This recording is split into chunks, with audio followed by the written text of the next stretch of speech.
Welcome to the Coast to Coast podcast, brought to you by Play Picks and the Lines, coming to you from the West Coast. Josh Lander, joined by my guy Nate Weitzer on the East Coast. We got a little 4-game slate here tonight on this Tuesday night. In this one, taking a look at the Bulls headed to Milwaukee, who will be without Chris Middleton, taking on those Bucks. We'll take a look at some of the best bets in this one. Nate does have his great article up on playpicks.com with some best bets and player props in there for you. And make sure to like and subscribe to that page. We got a couple other videos up for you today, including that player props video. We'll look to stay above 500 on the week with you guys. Make sure you're checking out thelines.com all the way up until game time, as we've got players coming in and out of the lineup. And check out the odds checker we have there for you. Make sure you're getting the best juice available from odds makers out there. And as always, if you do still need a FanDuel or DraftKings account, head to ftpicks.com or dkpicks.com and find those listings in your area, such as what we've got for tonight. Nate, let's get into it. Yeah, Bucks are -7. It's grown about a point in terms of the spread. The over has gone up 4 points from 230 to 234, despite the absence of Chris Middleton, who's going to have a big impact on both ends of the floor. We'll see which way it goes. The three other games to look at tonight, you got Warriors -7 at Magic. Steph Curry, obviously out for probably the rest of the regular season. The Hawks are now -3.5 at the Knicks. That is the other game we break down, and while we're recording the video, we find out Julius Randle is out. Still really like the under at 226. Not as sure about the Knicks winning as we were prior to that news. The Clippers are +7 at the Nuggets to round out this short slate. And a 7-point spread, I mean, despite the Bulls' struggles lately on the road, and they have been notable. They've struggled everywhere, really, losing 8 of their last 11. They have not beaten any of the top 8 teams in the NBA, basically 1-15 now, 2-6 in their last 8 against teams above 500, and 1-10 in their last 11 road games versus playoff teams. So I do not expect them to win this game at all, but I do expect them to hang around, similar to what we saw earlier this month, where they lost by 6 at home to the Bucks, and that game went under. And I think they've gone under in 5 of the last 6 meetings between these teams. With Chris Middleton out, the Bucks average 8 points per game fewer. So it is notable to have his absence here. I think it's going to be good news for DeMar DeRozan, and I am going to target him in player props.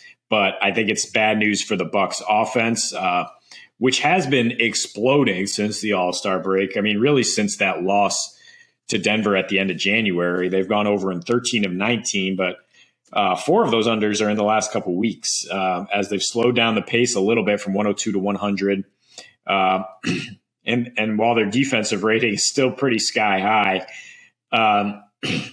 they have gone under in 2 of their last 4 at home. Those games averaging still around 242 though. But the Bulls, it's more about their inability to score. Yeah. On the road, 108 points per game in their last 12 overall, 10 of those 12 going under, 25th in offensive rating in that span. And then you look at it on the road, specifically the last 7, even worse, with a 97 pace, 2-5 to the over. Their defense has been just atrocious, though. So I think the Bucks should have a good offensive game for sure here. Against a team that's allowing a league-high 42% from 3 in those 7 road games. They're allowing nearly 27 free throws. They're allowing nearly 120 points per game. And that was the story when these teams met. They couldn't keep Giannis off the free throw line. 19 free throw attempts, 33 for the team, whereas the Bulls just shot 11 free throw attempts to Giannis's. And the Bucks got 118, mostly because they shot 10 for 31 from 3. If they shoot a little better at home, I think they could get up over that team total of 119. But I think we both feel like you need to tease this game to feel really good about the Bucks covering, not at -3 instead of -7. And I think the way this spread keeps rising, and when we look at the numbers, you actually want to tease it up and take an under, which is always scary with the Bucks and with the Bucks at home. But I just don't think the Bulls are coming along with these teams the way they were in the first half of the season. And they have Alex Caruso back, and they're playing slightly better defense recently.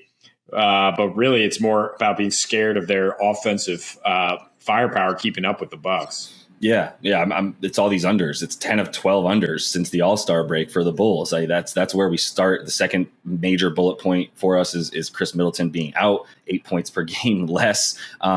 There's so much conflicting data as far as the total goes. It's true. Like I really would love for this game to be at like 240 and the Bucks by 3, and then I would just go ahead and parlay both of those and get a ton of juice on it, to be honest. But I don't feel really great about that total at 234. I think you kind of mentioned they kind of set this total kind of nicely, honestly. I mean, 230 to 234 is right around exactly where I think this game will probably end up. And in part, it's because even without Chris Middleton on and what he brings on offense, on defense, the Bucks have just been so bad since, in their last 12 as well. I mean, in their last 12, they're giving up 119 and a half points per game. Their opponent field goal percentage is actually not that good in those last 12 either. I believe they're not even in the bottom 10 there. They're in the bottom 10 in terms of their opponent field goal percentage. Where they are really good is also where they're also really bad, on defense, is their opponent 3-point percentage, as they're getting up the second highest. But the Bulls don't shoot from 3,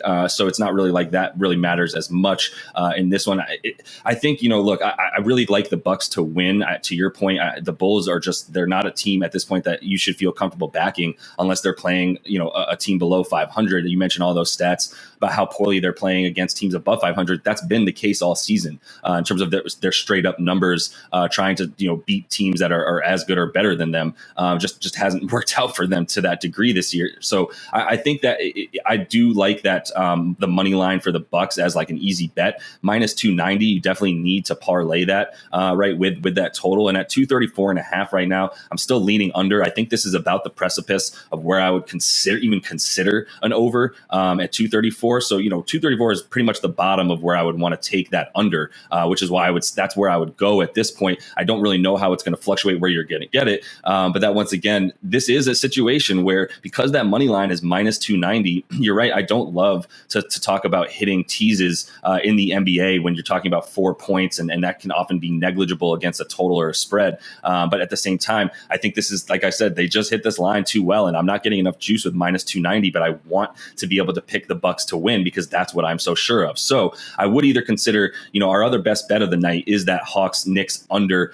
We love it at 226 and a half. We do expect it to go down with that Julius Randle being out news, but I think that's the other best bet that I would consider tonight in terms of parlaying this money line for the Bucks with the under for the Hawks and the Knicks. I really like that, but if you do want to keep it to the same game kind of parlay, then I would still hit that under before anything on this game with that money line for the Bucks, which once again is the bet I feel the best about. It's just not worth the squeeze at minus 290. Yeah, I think actually this is a good opportunity to use the win margin tab at FanDuel. You can look at it. If you think the Bucks will win by 10 points or fewer, plus 175 then on your money line, and you can get more exact with it. Try to take 1 through 5 at plus 420. Try to take 11 through 15 at plus 500 to hedge your bets in case they win by a little over double digits. But I don't see the Bulls. I mean, they had that really rough road trip out west. Then they bounced back, beating a really hot Toronto team at home. I don't see them necessarily continuing that malaise where we saw them come out in Phoenix and just look like they gave up in the first half, basically. I mean, this is still a division up for grabs. Not that the division matters, but it's a point of emphasis. And the Bucks 9-3 straight up in the division. Not the best record against the spread, though, in general. Not even a great record with a rest advantage against the spread. They're actually 10-11, but they are winning those games 13-8 straight up. We got to mention that the Bulls are on a back-to-back here, and the Bucks haven't played since Saturday. And Giannis sat that game with a knee injury. So still no props, no player performance doubles up for him. But after going for 34-16 his last time out against this team, I think we can easily look at a double-double in a win. You'll probably get minus 150 or so there. And you can probably get 30-plus points in a win. Giannis without Chris Middleton, usage and points per game are going to go up. Bulls have absolutely no answers for him. I mean, Patrick Williams is back, just getting his feet under him, hasn't played all season. And the Bucks, I mean, with Giannis in tow, their last 4 home games, scoring 126 and a half. It is a bit scary here, especially how well they're shooting from three, or how much they depend on the three at home, and how bad the Bulls have been defending the 3-point line. I think that we could see a Bucks eruption here, but I think you still want to stick with that 1 through 10 point win, because we're dancing right around the spread. I think Vegas at the end of the day will look smart because it'll be a 6, 7, 8 point win, and people will be getting screwed on either side of that line. I really like it. I like the -1 through 10 plus 170. I like hedging it with the 11 through 15 at plus 500. Sprinkle a little bit on there. Cover most of your bet with that plus 500 without needing to drop too many units on it. And you feel pretty good about that as an angle. The other thing is, shame on us for not noticing this earlier. It's a pretty important stat. The Bulls have the worst cover, or in terms of percentage of overs against the division. They are 2-10-1 to the over against their division this year. So those games are going well under, as we continue to expect teams like the Hornets and the Pacers and the Bucks and the Bulls to all be going over. The Bulls against all these teams are going under.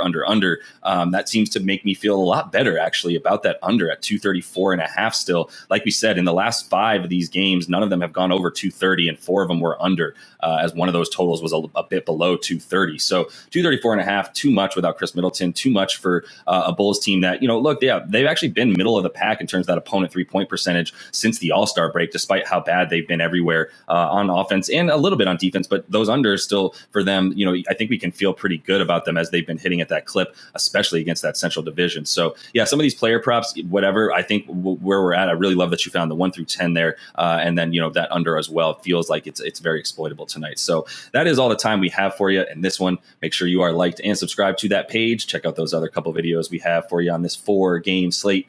And until we see you next, happy betting.